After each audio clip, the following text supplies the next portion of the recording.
Hello বন্ধুরা, তোমরা সবাই কেমন আছো? আশা করি সবাই ভালো আছো।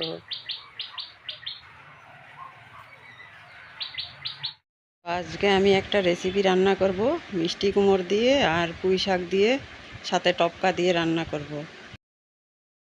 আর দেখো, আমাদের বাড়িতে এই ফুলটা 12 মাস ফুটে, আর অনেক ফুটে গেছে। আমাদের এখানে বলে ঝুমুর ফুল এটাকে। গাঁদা ফুলের মতো দেখতে, কিন্তু গাঁদা ফুল না, ঝুমুর ফুল বলে। খুব সুন্দর।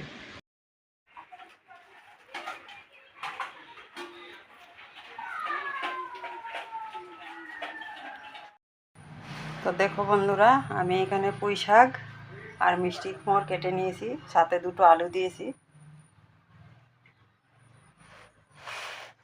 আর পুঁই শাকের খোসা আমি ছাড়িয়ে না।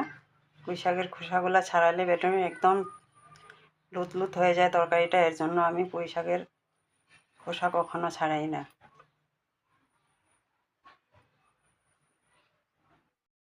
তো আমি সবজিগুলো ভালো করে পরিষ্কার করে ধুয়ে ফেলছি। এখন তরকারিটা বসিয়ে দেবো। তেল দেবো কড়াইতে, সরষের তেল। কড়াইটা গরম হয়ে গেছে, আমি দিয়ে দেবো শুকনো লঙ্কা, তেজপাতা। এখন দিয়ে দেবো 5 ফোড়ন।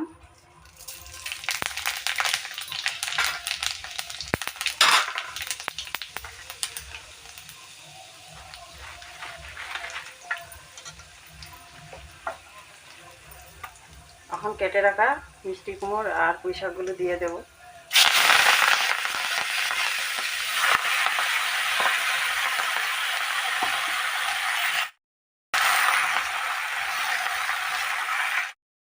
দিয়ে দেবো আন্দাজ লবণ। এখন চাপা দিয়ে ঢাকা দিয়ে রাখবো।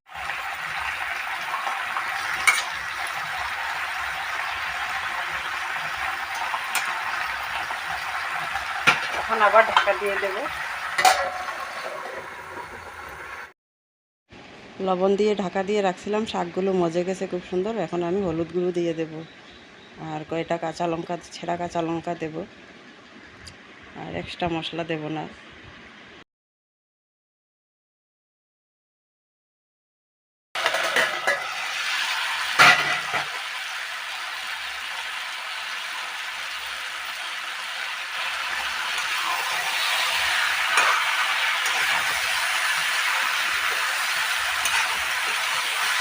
জলটা একদম শুকিয়ে গেছে।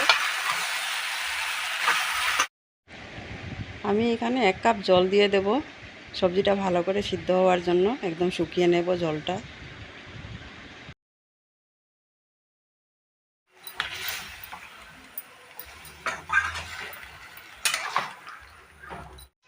আমি এই সবজিটাতে অল্প একটু চিনি দিয়ে দিছি।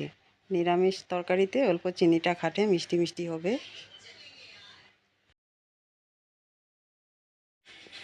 আর এখানে আমি দেখাতে ভুলে গেছি, এখানে আমি চাউলের গুঁড়ি আর বেসন একসাথে একটা ব্যাটার বানিয়ে রেখেছিলাম। এখন এইভাবে এই তরকারিটার উপর দিয়ে দিয়ে দেবো টুপকা। আর এই নিরামিষ তরকারির সাথে এই টুপকা দিয়ে রান্না করে খেতে বেশি সুন্দর হয়। টপকাগুলো সব আমার দেওয়া হয়ে গেছে। এখন আমি নাড়াচাড়া করব না, চিনি দিয়ে এখন ঢাকা দিয়ে রাখবো, যাতে টপকাগুলো ভালো করে সেদ্ধ হয়ে যায়। 5 মিনিট আমি ঢাকা দিয়ে রেখেছিলাম। দেখো কত সুন্দর টপকাগুলো সেদ্ধ হয়ে গেছে, আর খুব সুন্দর হয়েছে। আর এই তরকারিটা সর্ষে বাটা দিয়েও খেতে ভালো হয়। আর আমাদের এখানে প্রচুর গরম পড়েছে, সর্ষেটা খাওয়া ভালো না, এর জন্য আমি সর্ষে বাটা দিইনি। একদম সিম্পলভাবে রান্না করেছি। এটাও কিন্তু টেস্টি হয় এই টপকাগুলো দিয়ে এইভাবে রান্না করলে। দেখো বন্ধুরা, পুঁই শাক, মিষ্টি কুমড়, টপকা দিয়ে রান্না করেছি, হয়ে গেছে। এখন তুলে নেব। আমি এই তরকারিটা একদম কম মশলা দিয়ে রান্না করেছি। বাচ্চা বড় সবাই খেতে পারবে। এটা রুটি পরোটার সাথেও খেতে ভালো লাগে, বা গরম ভাতের সাথেও ভালো লাগে। আর যারা নিরামিষ খায় তাদের জন্য তো একদম একটা হেলদি রেসিপি। একে তো নিরামিষ আর হেলদি, একদম কম মশলাতে টপকা দিয়ে দারুণ সুন্দর হয় খেতে। আমার সব বন্ধুদের অনেক অনেক ভালোবাসা, ছোটোদের আমার ভালোবাসা, বড়দের সবাইকে আমার প্রণাম। সবাই ভালো থেকো, সুস্থ থেকো।